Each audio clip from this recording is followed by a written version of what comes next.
Hello guys, welcome back to another video. Today I've got for you this absolutely beautiful Volkswagen Golf, and as always I'm going to do a quick walk around just so you can see the condition of the car, and then we're going to jump inside and I'm going to show you all the interior features and gizmos and gadgets and everything that this car comes with. So like I said, this is a Volkswagen Golf Match TDI, has a 2-liter diesel engine, and it puts out 138 brake horsepower. It was first registered on the 9th of July 2010, and it has a valid MOT until the 15th of April 2026. And not only that, it comes with 12 months MOT, it comes with 12 months advisory free MOT as well. So I've just spent nearly 750, 800 pounds, something like that, just to put everything in order. So anything that you see the car has failed on the MOT initially, if you look at the MOT history, everything's been sorted, and I know obviously it's passed without any more advisories. The road tax on this is £165 per year, which is not bad considering the size of the engine. And insurance group is 21E, so it's quite low in the insurance bracket as well, which basically means it's not going to break the bank to insure this thing. CO2 output is 126 grams per kilometer. And in terms of fuel economy, this car absolutely shines. You can get 46 miles per gallon around town, 68 miles per gallon on a motorway run, with a combined fuel economy of 58 miles per gallon, which is absolutely fantastic. 0 to 60 is 9.3 seconds, so it's really quick as well, and it's got a top speed of 130 miles per hour. Another thing I do want to point out about this car is that the current owner, not me obviously because I'm not classed as an owner because the car is in trade, so the person that I bought the car from, they've had it for 7 years. So yeah, it's it's always good when you buy a car from somebody that's owned it for a long time, because if you see a car that's up for sale and the current owner has had it for 2 months and they're already selling it, you might need to ask yourself some questions. Why are they looking to get rid of it this quickly, since they've just bought it? So, but yeah, so the lady that I bought it from, she's had it for 7 years. Let's have a look at the inside, because the inside is just as nice as on the outside. So obviously typical Volkswagen quality. You've got nice soft touch material pretty much in all the places that you touch. You've got this nice little wood trim effect. It's not really wood, it's more like a carbon fiber type of effect. Obviously it's just plastic, it's not carbon fiber, but it's a good imitation of it. The seats are in fantastic condition, and the whole car is in really good condition considering the age. So it's a 2010 car, and it's covered over 130,000 miles. So I think it's 130,500 and something. So yeah, the car drives absolutely beautiful, but just bear in mind the mileage and the age of the car, and just look how the condition of it is. It's absolutely immaculate, again, for the age and the mileage. Got your glove box in there, you've got your owner's manual, and you've got some more paperwork including the MOT certificate. It's in there as well. And let's have a quick look over at the rear. Nice wide opening door, so makes it very easy to get in and out of. Well, it's a Volkswagen Golf. Again, that material, that carbon fibery effect type thingy comes over to the rear as well. And again, nice soft touch materials. I mean, look how squidgy that thing is. Comes over to the rear as well. Again, the seats are in fantastic condition. It just feels like nobody has ever even sat in these. By the looks of it, they are in very good condition. One cool thing is that you also have a center armrest on the back, which is nothing new. But one thing I do love about these is that they come with one of those through hatches. So that opens up like that, and then you can put larger items from the boot coming out from here, and you can still have two people sitting in the back of the car as well. So to put this back, you need to pull on that lever so those pins go in, and then just push it in just like that. Simple. You got a couple of air vents there, and you see if there's and you got a couple of cup holders in there as well. Oh, neat.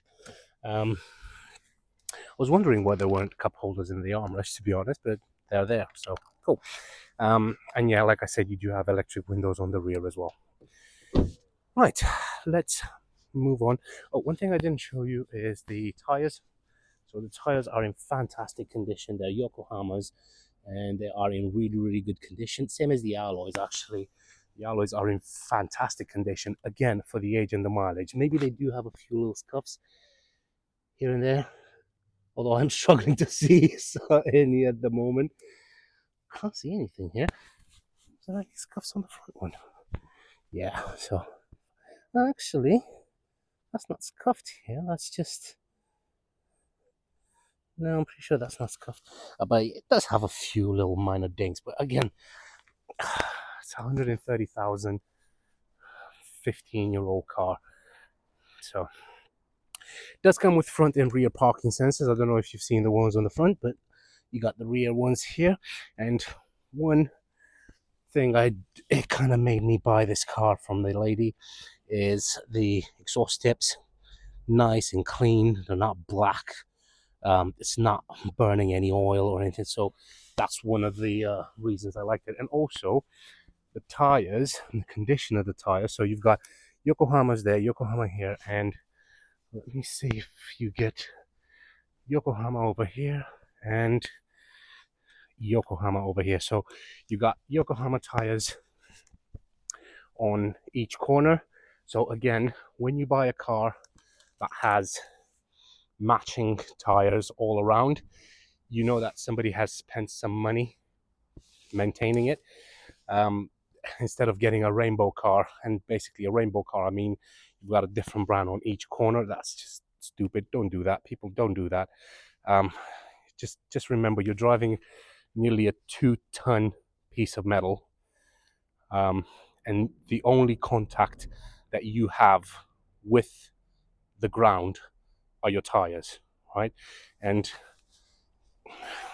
sorry, I'm just diverting a little bit because this is quite important, and it just... But look, I understand if people can't afford to buy the most expensive tires, Pirellis, Michelins, Yokohamas, and everything. I get it. Okay, that's fine, but don't cheap out on tires. Don't go for the cheapest options possible, like I've seen many people do.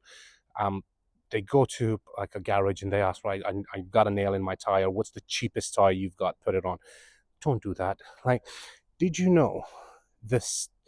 The whole surface of all 4 wheels that touch the ground at any one time is the size of an A4 piece of paper. That's it. Split that in 4, in a quarter of a piece of A4 paper, that's how much one of your tires has contact with the ground. Now imagine you're doing 70 miles an hour and you're stopping, well, your whole contact with the ground is in a nearly 2-ton car. It's the size of an A4 piece of paper. People need to think about these things, because you're not just putting your life at risk, but you're putting everybody else in the car lives at risk, as well as people around you. So don't cheap out on tires. Don't put the cheapest tires you can find, okay? Because sometimes the difference between the cheapest tire and a mid-range could be as little as like £10 per tire. So that's an extra £40 that you spend on a tire. And it's not just the safety. It's not just the safety thing, but it's also how long they're going to last. Because if you put the cheapest tires on there, you're probably going to end up changing them again within like 5,000 to 7,000 miles. Put a decent brand, you're probably going to get at least 10, 15,000 miles. So, yeah. Sorry, I've just rambling on for nearly 5 minutes about something else about besides the car. But yeah, just don't cheap out on tires. Anyway, let's carry on. So yeah, rear parking sensors as well as front parking sensors. The boot opens nice and wide, and it is a Golf boot, so it is pretty much class leading in its class.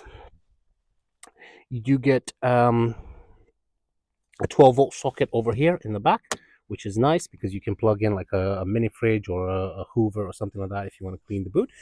And then obviously down here You've got a unicorn in today's well, cars and manufacturers. It's a spare tire, manufacturers, you know what this is? It's a spare tire. It used to come in cars, and when you ever had a flat, you could just pull on the side of the road, change it, and off you go. Stop giving us that stupid piece of chill. Tire inflating kit or whatever the hell it is, because it's just stupid and it doesn't do anything. Okay. Anyway, spare tire, and spare tire is a Hankook. So yeah, nothing cheap in this car, except the price that I'm selling it for because of the mileage. It will be really cheap. Um, Plus, I don't sell expensive cars anyway. I don't like to overprice my cars like other people do. So yeah. Right, let's carry on. 2.0 TDI, and again, just to show you, again, if you bear in mind the age and the mileage, it might have a few little scuffs here and there, a few little scratches, but it's not a new car. So yeah, but just to show you the alloys over on this side as well, let's have a look inside. And again, like I said, it's in fantastic condition. And you do have isofix points on the two outer seats, so you can fit child seats in here if you want. And you got those little back pockets on the back of the front seats, so you can put snacks, iPads, stuff like that. Right, before we get inside the car, I'm just gonna pop the bonnet, and that's over on the driver's side. Let's have a look over at this one. See, this one doesn't actually have any scuffs. It's in fantastic condition. So, and like I said, you do have front parking sensors as well. And that's the engine. Good old 2.0 TDI. Really good engine from VW. And it's renowned for doing hundreds of thousands of miles without any major issues. So, cool. Right. Car's just been serviced, so I don't know if I've mentioned that on my I don't know if I've mentioned that previously when I talked about how much I've spent to put it through the MOT. But yeah, in that 750, 800, I can't remember exactly how much it was. That was the service included as well. So cool. Right. Over to the driver's side, you've got controls for all four windows, front and rear. That's your electric mirrors, and that's to lock and unlock the car. And again, just to show you the driver's seat, it's in really good condition. And just grab the keys. Yes, I did say keys because it does come with two keys. Happy days. Right, let me just go ultra wide. There we go. Oop, sorry about that. Right, so key, foot on the clutch, pop the key in the ignition. All the lights come on as they should, and then the car starts straight away. Like I said, no issues at all. Right, let's just start over from this side. So you've got controls for your windows, for your lights here, and you do have auto lights, which again is a really nice feature. So you put them on auto, and then the car will turn the lights on and off as and when it needs to. So you don't need to remember to do that yourself. And this is to change the intensity of the light in the dashboard, and this is to change the position of the headlamps. Right, steering wheel, nice and chunky. It is leather wrapped as well, so it feels really nice, and it's not going to disintegrate like one of those rubbery plasticky ones. So it can do thousands and thousands and thousands of miles without any like sign of wear. Multifunction steering wheel, you've got your volume up and down, that's to change the different tracks, and then this here is for your screen in the middle there. As you can see, if I press this, those keep changing, so we'll get to that in a second. Over there you've got your indicator stalk with your cruise control over here, so it does come with cruise control, which again is a really nice feature because if you're doing 70 miles an hour on the motorway, you can just press set and the car will keep that speed constantly. And then over here you've got your wipers as well. So again, if you press it down once, it'll just do one wipe, and then you can go up all the way up to the high level. Now in there you've got your dashboard, and as you can see, there's no warning lights in the dash whatsoever.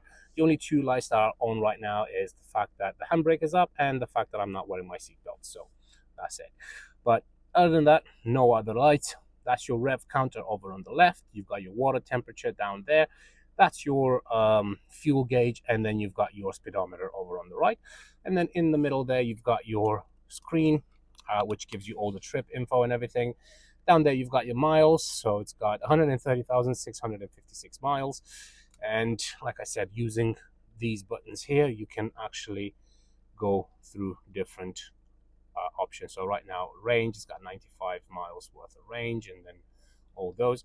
And then you can go back with that, and then you've got language, MFD data, convenience, lights, time, winter tires, units, service intervals, factory says. Yeah, there's plenty of things to mess around with in there. Service in 82,000 miles or 282 days. Yeah, I know, because I've just had it serviced. There we go. Yeah, so usually I like to leave it on the range just so I know exactly roughly what the range is on my car with the fuel I've got.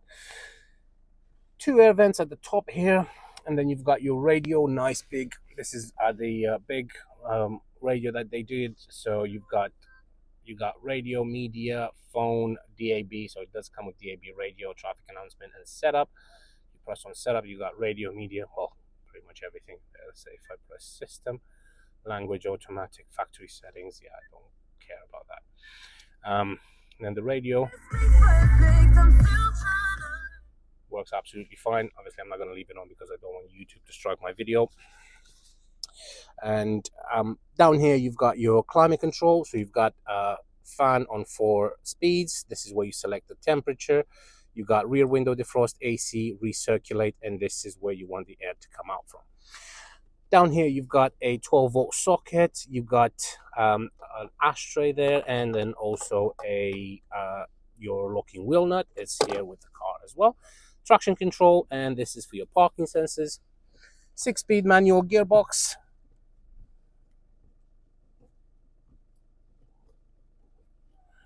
No crunches in any gears. That's why I didn't say anything. I just wanted you to listen to the gearbox going through all the gears. And to put it in reverse, press it down, left and up. And once you've done that, the parking sensor light will come on straight away.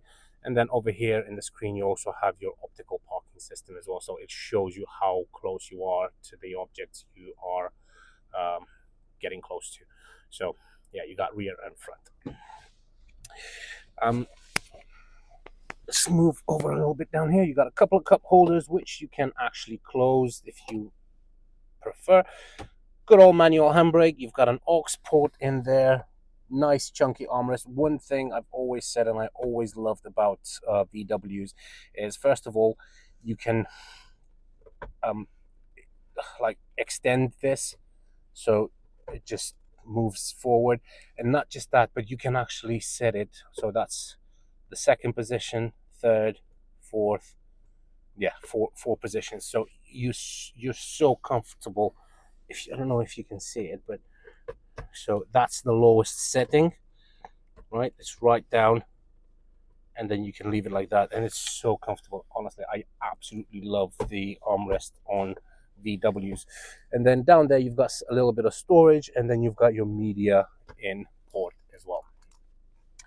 Now at the top here, you've got your auto dimming rear view mirror, which is a really nice feature because if you've got somebody driving behind you with their high beams on, then this mirror will automatically dim itself so you don't get dazzled. In here, you've got your lights, and then obviously they work absolutely fine. And over here, you've got your microphones for your phone, and then you also have one of my favorite features in a car, your sunglass holder, because yes, I am pretty much always wearing sunglasses. And how difficult is it for manufacturers to put one of these in every car? It's just ridiculous. And you also have one of these Jesus handles as well, if you ever need one. But yeah, I think that is pretty much it. There's not much else to say. If you have any questions about the car, don't hesitate to contact me. I'll be more than happy to answer any questions you might have. Um, Actually, if you stick around, I'm just gonna go and park this car right up now. It might start to bink because I'm not gonna put my seatbelt on. I'm on private property here, and I'm only gonna drive about a mile an hour, and I've got good tires, so stopping distance shouldn't be an issue. Right, let me see where I can park this baby up. I haven't got any more space in here, it's full.